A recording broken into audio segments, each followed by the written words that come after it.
Labdien! Labdien! Jā, nu lūk, mēs tad, gatavojoties Nērgrafikas dzimšanas dienai, kas šogad būs jau 12. gadu, tiekamies Latvijas instruktori, topošie, esošie un speciālisti, lai cilvēkiem arī citiem ļautu pieskarties nedaudz neirografikai. Nu lūk, un šoreiz mēs esam tikušies ar Intu Žubi. Un pastāsti varbūt tu par sevi nedaudz. Kā tu nokļuvi līdz neirografikai? Nu, tā īsumā. Jā, Saika. Īsumā ir tā, ka tas nokļuva īstenībā pavisam nejauši, kā visi cilvēki 1. janvārī pēc jaunā gada nav īsti ko darīt, ne tur kaut kur iet vai ko. Hops, man parādījās reklāmiņa Facebookā, ja es nemaldos toreiz, kā Rita Zālīte organizēja meistarklasi. Nu, es pieņemu, ka tas bija par mērķu, kaut kādu gada mērķu izvirzīšanu, uzstādīšanu, jo principā, Ko citu var darīt ko pirmajā citu 1. janvārī? janvārī, es neatceros vairs, jā. Tas bija riktīgi tāds pirmais, kas man vispār iedrošināja paņemt krāsainos zīmoļus, flomasterus, marķierus rokās un zīmēt. Jo, kā tu domā, vienīgais trīnieks man kurā mācību priekšmetā bija? Zīmēšanā. Zīmēšanā, jā, tieši tā zīmēšanā. Un es nebiju zīmējis, jo man likās, ka es nekad dzīvē neesmu zīmēt. Nu, zīmētājs kā tāds, un izrādās, ka tur vari darīt ar šīm neirolīnijām un neirograficēšanu un visām tām lietām tik foršas, nu tāds foršas lietas un foršas mērķus izvirzīt. Jā, un tad es pārgāju uz grāmatu, uz mandalu un grāmatu krāsošanu. Nu, un tad pēc kaut kāda 24. gada otrajā pusītē, manuprāt, jā, es nonācu pie tevis, Kristīna, lietotāju kursā. Tad pēc tam es 25. gada pašā sākumā pie Ritas atkal nonācu kompozīcijas modulī. Un, protams, ka pavasarī bija arī speciālists. Un tad es, jā, tā kā domāju par instruktoriem, dotajā brīdī es mācos šogad 11. 11. Faktiski pirmais starptautiskais kurs skaitās, jā. Jā. Mēs Un ļoti tad tu daudz to būsi visu pasaules. 26. gada instruktors Latvijā. Jā, līdz decembrim jāmācās. Jā. Un es saprotu, ka tu laikam esi vienīgā no Latvijas, kas šogad mācās, ja? Nu, es vēl neesmu atradusi starp visiem tiem daudziem cilvēkiem, es neesmu atradusi, nu, nevienu, jā. Mhm. Forši. Jā, nu, Klau, kā tev šķiet, kurš ir tavs mīļākais algoritms no neirografikas visiem algoritmiem, kurus tu, nu, šobrīd zini? Es šobrīd īstenībā ik pa laikam zīmēju divus. Pirmais ir ierobežojuma noņemšana, jo tikko es jūtu, ka kaut kas neiet vai kaut kāda problēma vai nu, kaut kas nav kā vajadzētu. Hops, man ir visur, man ir rekur līmlapiņas, man ir ar līnijām lapiņas lielākas, mazākas. Tas ir viens. Otra zīmē neirokoku ļoti daudz, ja man vajag pie kaut kāda mērķa nonākt, un es gribu to sasniegt, es viņu nereāli daudz zīmē, man ļoti daudz dažādās versijās ir. Un ir vēl īstenībā, nu, trešais, kas nav tāds varbūt baigais algoritms, es vienkārši tad, kad esmu niknu vai dusmīga, zīmēju tos aplīšus. Jā. Rekur tev var parādīt, redz, neirografa līmlapiņas, darbā es zīmēju daudz. Nē, nu cik nu daudz, bet, nu jā, tad tas nomierina, tas palīdz tā kā bišķīt līdzsvaroties, īpaši, ja man ir tāds amats, ka man vajag savākties, es nevaru tā, kā vulkāns sprāg gaisā, jā. Bet, nu jā, tā kā šie būtu tādi 3 algoritmi. Un kāda, varbūt tev ir pēkšņi nāk prātā kāda tāda unikāla atklāsme, kas tev ir radusies tieši zīmējot neirografiku, jo, kā mēs zinām, tad neirografika jau nav tikai par zīmēšanu, bet tas ir par tām dziļajām atklāsmēm, kas notiek cilvēkā. Nu jā, nu zini kā, nu, zīmēšana kā, nu jā, tā ir metode faktiski, un metode, kur es strādāju ļoti daudz ar sevi. Atklāsme ir tāda, ka jo tu vairāk strādā ar sevi, nu, piemēram, es dotajā brīdī ļoti cenšos izstrādāt bailes. Ļoti daudz zīmēju visādus algoritmus, kuriem varētu bailes izstrādāt. Un tas pamaina, tas tiešām pamaina. Es pēc kaut kāda laika piefiksēju, hei, jā, es būtu darījis laikam agrāk šādi. Nu, es visu laiku salīdzinu agrāko es ar tagadējo es. Nu, tā kā tādā ziņā. Bet jā, tas ir tā atklāsme tāda, ka neirografika strādā. Jā. Strādā. Jā, viņa strādā, jo es biju tieši tāpat kā ļoti daudz cilvēku, kas ir ļoti skeptiski, īpaši vīriešu cilvēki, ja? Nu, ko tu tur atkal pazīmē tikai, ja? Bet tai pazīmēšanai apakšā ir nenormāls spēks un jauda. Tas man bija tāds ļoti liels atklājums. Nu, un otrs atklājums, ka man tas sanāk. Jā, tu zīmēt var visi, vai ne? Jā, izrādās, ka var viss, jā, bet nu, vai visiem to vajag, tas ir atkal nē, es teiktu, ka nevajag.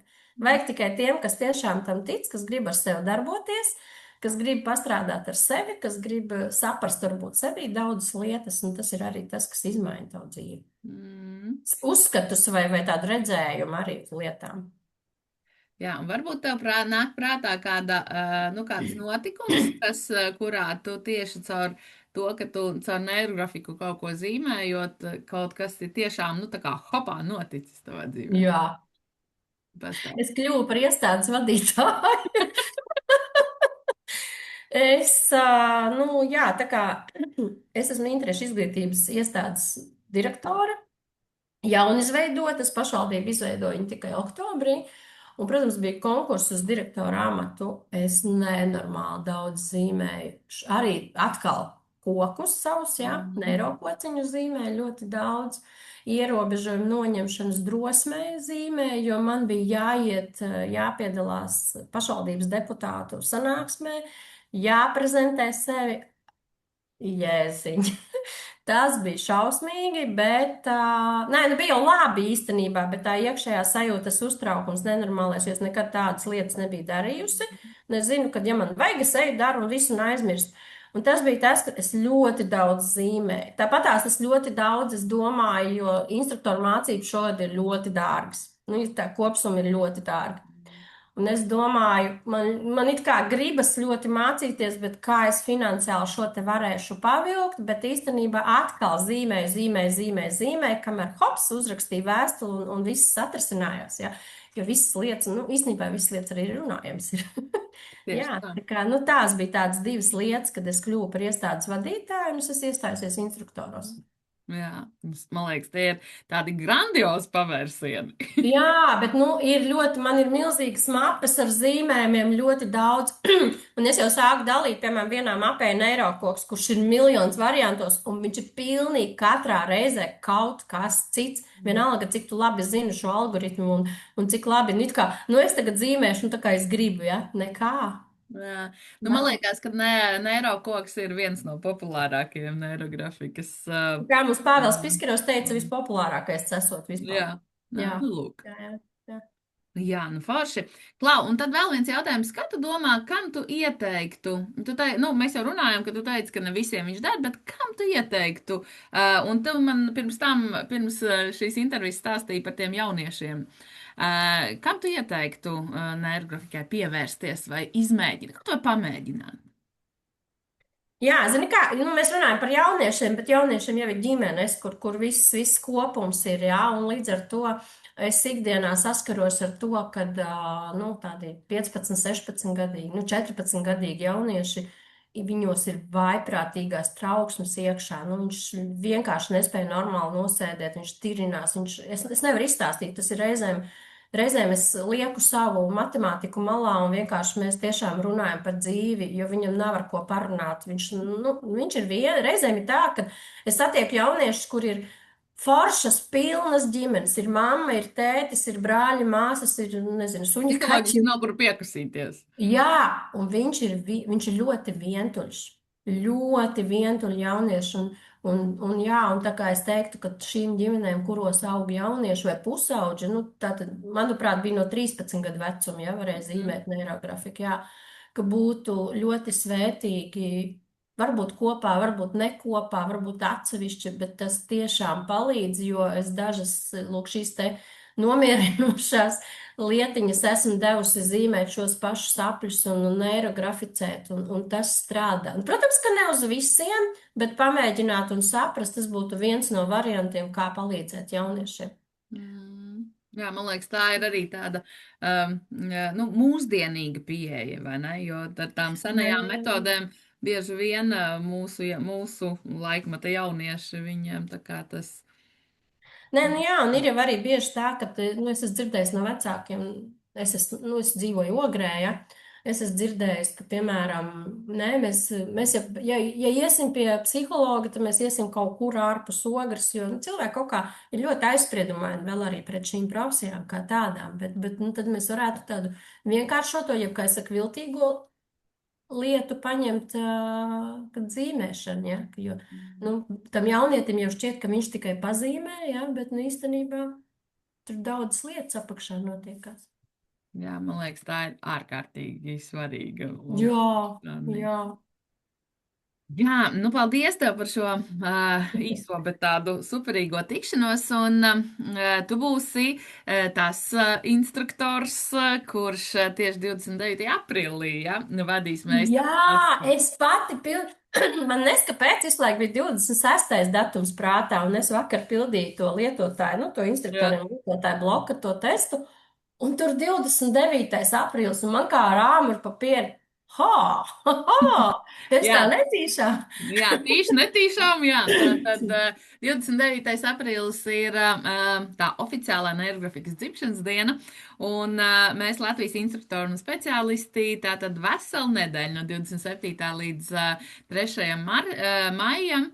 Katru dienu dāvāsim absolūti no sirds un no dvēseles, ja, kādu bezmaksas meistarklasi, un tieši Inte būs tā, kas īstajā dzimšanas dienas vakarā 19:00 vadīs šo meistarklasi. Es sapratu, ka būs kaut kas par koku, ja? Jā, jā, nu, ejošais, Jā. ejošais. Jā, nu paldies tev šodien par šo sarunu, un tad jau tiekamies dzimšanas dienas nedēļā, vai ne? Jā, paldies tev, Kristīne. Uz Jā, tikšanos. uz tikšanos!